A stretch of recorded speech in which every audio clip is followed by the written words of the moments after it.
Children, we are doing the stages in the formation of the company. Yesterday we did about the first stage, and now we are going to do the second and the third stage. First stage was the promotion stage. The second stage is called as the incorporation stage. Incorporation stage मतलब कि registration. Incorporation का दूसरा नाम होता है registration. इस stage में हम अपनी कंपनी को रजिस्टर कराते हैं. कहाँ कराते हैं हम रजिस्टर? रजिस्ट्रार ऑफ कंपनीज में. रजिस्ट्रार ऑफ कंपनीज क्या होता है? I had already told you कि जैसे बिजली इलेक्ट्रिसिटी का ऑफिस होता है, पानी का बिल का ऑफिस होता है, और किसी चीज़ के जो गवर्नमेंट के ऑफिस होते हैं, उसी तरीके से एक रजिस्ट्रार ऑफ कंपनीज का ऑफिस होता है हर डिस्ट्रिक्ट में, जो कि कंपनी से रिलेटेड सारे इश्यूज देखता है. तो after completing formalities promoters make an application for the incorporation of the company. Promotion stage की सारी फॉर्मेलिटीज़ को कंप्लीट करके, जितने भी डॉक्यूमेंटेशन होती है कंप्लीट करके, what they do, they make an application to the registrar of the companies with the following document. एक एप्लीकेशन सेंड करते हैं. एप्लीकेशन क्या होती है? It is an application form. एक फॉर्म होता है जिसको कि एप्लीकेशन फॉर्म बोलते हैं. वो फिल कर देते हैं और रजिस्ट्रार को सबमिट कर देते हैं. उस एप्लीकेशन के साथ कुछ डॉक्यूमेंट्स होते हैं. दीज आर द 7 डॉक्यूमेंट्स जो कि हमें उसके साथ अटैच करने होते हैं. सबसे पहला होता है memorandum of association. Memorandum of association duly stamped, signed and witnessed. Means कि जो मेमोरेंडम ऑफ एसोसिएशन होता है, it is the main document of the company. ये आगे वाले टॉपिक में हम करेंगे कि इंपॉर्टेंट डॉक्यूमेंट्स क्या होते हैं. फॉर द टाइम बिंग आप ये समझ लीजिए कि memorandum of association is the main document in the formation of the company. इसके बिना कंपनी फॉर्म नहीं हो सकती. तो जो एप्लीकेशन दी जाती है उसमें सबसे पहले होता है memorandum of association which is duly stamped and signed by stamped, signed and witnessed. जो पब्लिक कंपनी होती है इसमें कितने साइन करने की ज़रूरत है? कितने लोगों की? 7.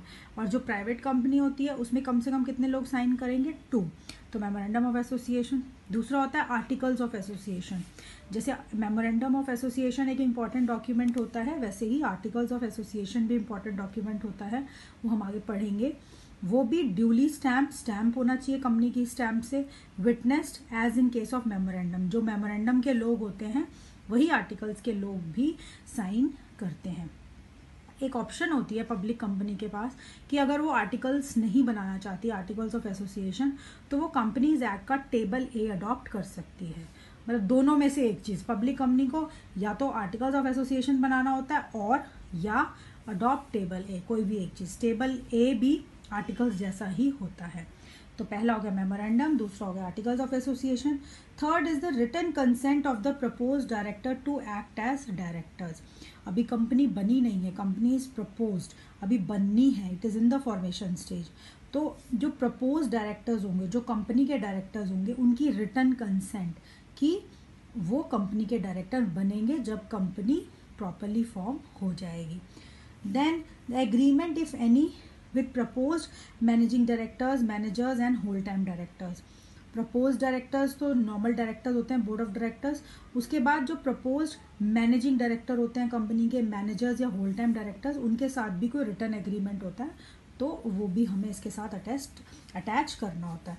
A copy of registrar's letter approving the name of the company. पिछली स्टेज में हमने देखा था कि कंपनी का जो नाम होता है वो रजिस्ट्रार अप्रूव करता है. तो वो जो रजिस्ट्रार ने नाम अप्रूव किया होगा उसकी एक copy. Notice about exact address of the registered office of the company. Company का रजिस्टर्ड ऑफिस का एग्जैक्ट एड्रेस कि कहाँ पर कंपनी का रजिस्टर्ड ऑफिस होगा. And documentary evidence of the payment of registration fees. जो रजिस्ट्रेशन फीस होती है कंपनी के ऑथराइज कैपिटल के हिसाब से रजिस्ट्रेशन फीस होती है, कुछ नॉमिनल सी फीस होती है, उसका एविडेंस, उसकी रिसिप्ट कि we have already paid the registration fees. तो ये सारे डॉक्यूमेंट्स होते हैं. Memorandum, articles, written consent of proposed directors, agreement with the proposed directors, managing director, whole time directors, registrar letters approving the name of the company, and notice about the exact address, document regarding the payment of registration fees. And ये सारे documents along with your application form you give it to the registrar of the companies. जो registrar है वो उसको ध्यान से देखता है. अगर वो सेटिस्फाइड है कि आपने सारे डॉक्यूमेंटेशन कंप्लीट कर दी है, तो वो क्या करता है, he enters the name of the company in the official register. उसके पास एक अपना रजिस्टर होता है और उस रजिस्टर में डेट डालकर वो कंपनी का नाम एंटर कर देता है। इस प्रोसेस को the process of entering the name of the company in the official register of a registrar is called as registration. इसका मतलब अब आपकी कंपनी रजिस्टर हो गई है। And the registrar also issues a certificate of registration. एक certificate बना के दे देता है, उस पर डेट लिखी होती है, जिस दिन को कंपनी रजिस्टर हुई वही डेट लिखी होती है। And this is the birth certificate of the company. वो कंपनी का एक तरीके का बर्थ सर्टिफिकेट माना जाता है कि इस दिन को हमारी कंपनी फॉर्म हुई है।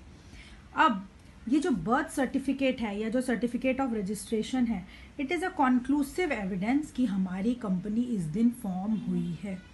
जो डेट उसके उस सर्टिफिकेट पे लिखी जाएगी उस डेट को ही हम मानते हैं कि हमारी कंपनी फॉर्म हुई है, उससे पहले नहीं। भले आपने एप्लीकेशन महीनों पहले दे रखी है, लेकिन जिस दिन नाम एंटर हुआ और जिस दिन सर्टिफिकेट पे डेट डली वही कंपनी का बर्थ सर्टिफिकेट या बर्थ या एग्जिस्टेंस मानी जाएगी, उससे पहले नहीं। तो this is the second stage. अब जो प्राइवेट कंपनीज होती हैं वो सेकेंड स्टेज के बाद ही आफ्टर रजिस्ट्रेशन वो अपना काम स्टार्ट कर देती है। लेकिन जो पब्लिक कंपनीज होती हैं, कल मैंने आपको बताया था कि पब्लिक कंपनीज कौन सी होती हैं, जो जनरल पब्लिक से अपनी सिक्योरिटीज़ या अपने फंड्स रेज करती हैं through the issue of securities like shares, debentures and bond.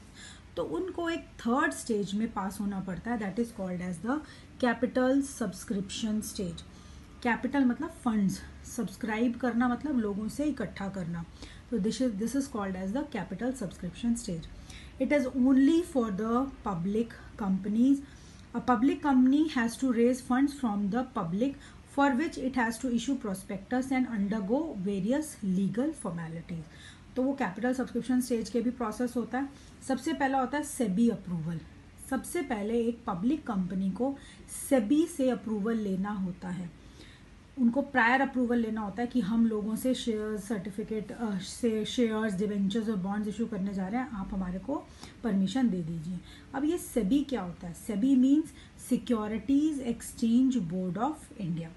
ये जो सेबी है, it is a body that works that watches the works of the companies. Companies का काम देखती है, वो ये देखती है कोई भी कंपनी इन्वेस्टर्स के साथ फ्रॉड तो नहीं कर रही।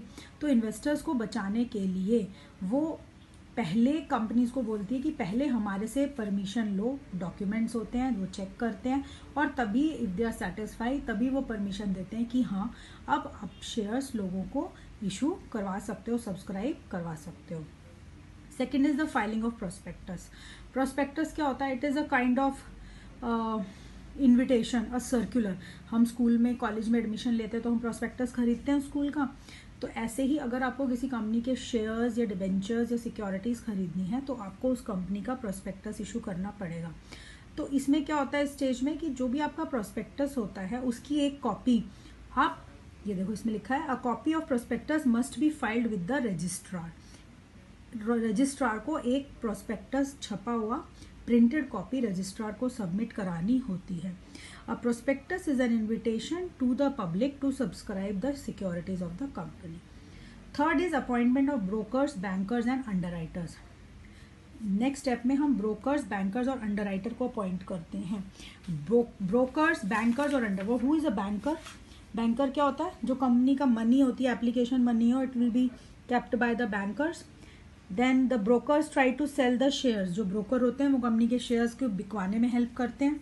एंड अंडरराइटर्स, अंडरराइटर्स क्या होते हैं कि दीज आर द पीपल जो कंपनी को एश्योर करते हैं कि अगर लोगों ने उनकी सिक्योरिटीज़ नहीं खरीदी then we will purchase your securities, ताकि उनकी सिक्योरिटीज़ किसी ना किसी हाल में बिकी जाएं और वो अपने आगे का काम कर सकें।